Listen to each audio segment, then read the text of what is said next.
යුක්තිය මිලෙසම පවතිවි. රාජ්‍ය සභා මුලාදෑනින් ඇමති මණ්ඩල වැඩිහිටි උදවිය. මෙතරම් අයින්දලත් ගෑනු කෙනෙක් අවමානයට ලක් වෙනවා නම් වැරදි කියලා සිරප්පුවෙන් නොගහ ඉන්න බලන් ඉන්න හැම කෙනෙක්ම මරා දැමිය යුතුයි. අශ්වත්ථම පමණයි විරුද්ධ වුණේ, හඬ නැගුවේ, පණ බේරුවේ. ඒක තමයි යුක්ති ධර්මය.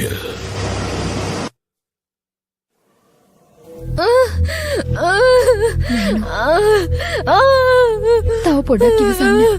ඔයාට කිසි දෙයක් වෙන්නේ නැහැ. මොකුත් වෙන්නේ නැහැ. අපි ඉක්මනට දැන් විස්තර එනවනේ. ඔයාට මොකුත් වෙන්නේ නැහැ. පරිස්සමෙන් බය නැතුව ඉන්න.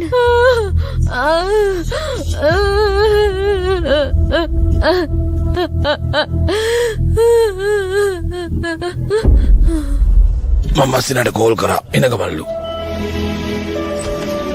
එන්නකෝ පුතේ මෙහාට එන්න. එන්න පුතේ එන්න. එන්නකෝ. මේ අම්මව කොහෙද එක්කන් ගියේ? අම්මා විනාඩි 10කින් එවයි. ඔයා බය නැතුව ඉන්නකෝ. අයපතුස්තර මාත් අයබන්. මේ ඇහුනද? බය වෙන දෙයක් නෑ නේද? බය වෙන්න එපා. සාමාන්‍ය දරුවපතක් නේ. දොස්තර මාත්‍යෝ ඔයාලට සුබ පැතුම්. ගෑනු ළමයි කිපුත්‍රි. ගොඩක් ස්තුතියි. කොහමද චූටි පුතේ ඔයාට නංගියෙක් ගිහිල්ලා ඉපදිලා? බලන්න. කොල්ලගේ සතුට.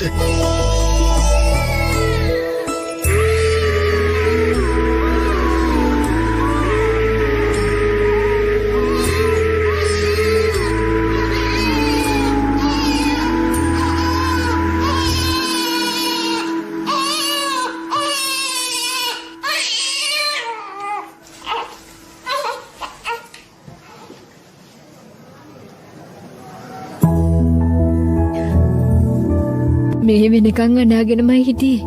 ඔයා ආපු ගමන් අඬන එක නැවතුණා. හැමදාම ওই විදිහට නංගිව බලා ගන්න.